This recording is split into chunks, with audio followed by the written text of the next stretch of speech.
Today was the first day back to class for thousands of D.C. public school students, and unlike last year, we're told there were no AC issues at any schools. Oh, good. Wonderful. But some district leaders say these persistent HVAC problems mean that there really is an issue in the agency that is supposed to maintain it all. Get this, we've learned only 9 out of the 117 schools have fully functioning HVACs that don't need repair. So what's the long-term fix? Here's Delia Gonçalves.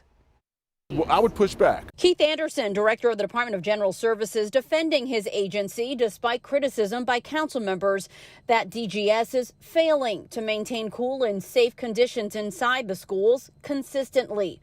According to Councilmember Robert White, whose committee oversees DGS, 106 out of 117 schools have open work orders. With 117 schools, there will always be work orders. But Director Anderson says crews worked over the weekend to get all the schools' cooling systems online. All certificates are up to date, and only 2 schools needed backup systems like spot coolers or window units. Since the spring, we have worked very closely with DCPS to understand and prioritize the work orders that we do have so that we can have a successful first day of school.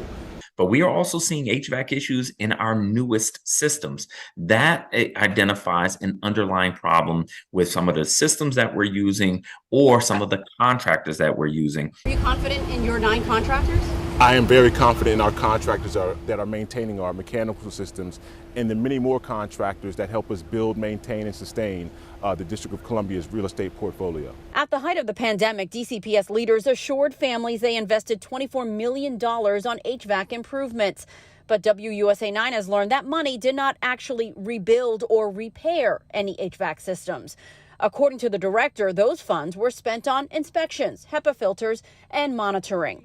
White says the council gave DGS time to implement changes, but he now believes those changes weren't enough. The systems within the Department of General Services, how they track, manage, and respond to facilities issues is not working. It is not working. Director Anderson says the work continues not only with maintenance, but with actually replacing some of these aging systems. It's a long time coming, but the mayor finally invested $50 million to replace the aging systems. That work will happen next summer. In Northwest, Delia Gonçalves, WUSA 9.